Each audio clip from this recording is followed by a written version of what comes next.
Après le maquillage et les vêtements, ce que j'ai le plus acheté au Japon surtout, c'est de la skincare. Vous me connaissez maintenant. Ça fait à peu près 10 jours que je me suis construit du coup une nouvelle routine avec quasiment exclusivement des produits que j'ai achetés au Japon.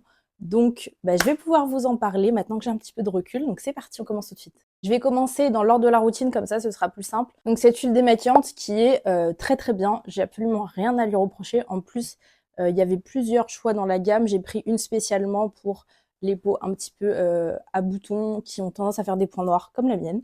Et du coup, ça démaquille très bien. Elle est très douce, etc. Mais pour moi, elle n'est pas forcément différente d'une très bonne huile qu'on pourrait trouver chez nous. Notamment, moi, j'utilise celle de chez Bioderma. Et honnêtement, je vois pas spécialement de différence dans l'utilisation des deux, mais voilà, elle est très bien. Après l'huile nettoyante, du coup, on passe au nettoyant moussant.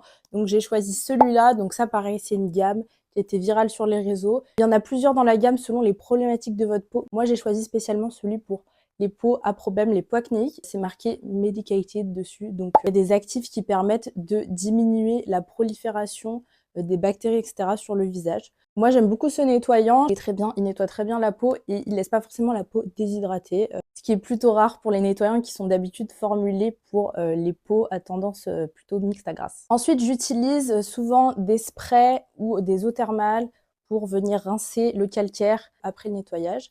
Et donc là, pas du tout influencé sur ce produit, sur ce coup-là. C'est une lotion qui contient de la propolis et de la Centella asiatica. Je suis tombée dessus à Don Quijote.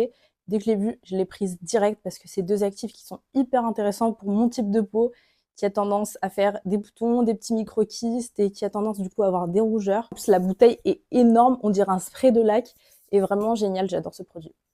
Après avoir rincé mon visage, je le fais pas tout le temps, mais des fois j'utilise une lotion hydratante, surtout quand je sens que ma peau elle est un petit peu déshydratée. Et j'ai choisi celle-ci de la marque Anua. C'est une lotion enrichie en eau de riz et en céramide, donc parfait pour venir hydrater et reconstruire la barrière cutanée. Elle est très très bien, moi je l'adore. Après du coup avoir rincé ma peau et l'avoir un petit peu préparée avec un toner, j'utilise ce sérum de la marque Beauty of Joseon. Je sais pas si ça se prononce comme ça. C'est un glow sérum à la niacinamide et à la propolis. Deux actifs hyper intéressants pour mon type de peau que j'adore. La niacinamide qui a tendance à venir faire diminuer mes rougeurs et la propolis qui a des propriétés antibactériennes. C'est vrai que je l'aime beaucoup parce qu'après l'avoir appliqué, j'ai l'impression vraiment que ça donne cet effet glow que j'adore. Je crois que ça commence un petit peu à devenir long, donc je vais vous faire une partie 2 avec l'autre partie de ma routine et les mat.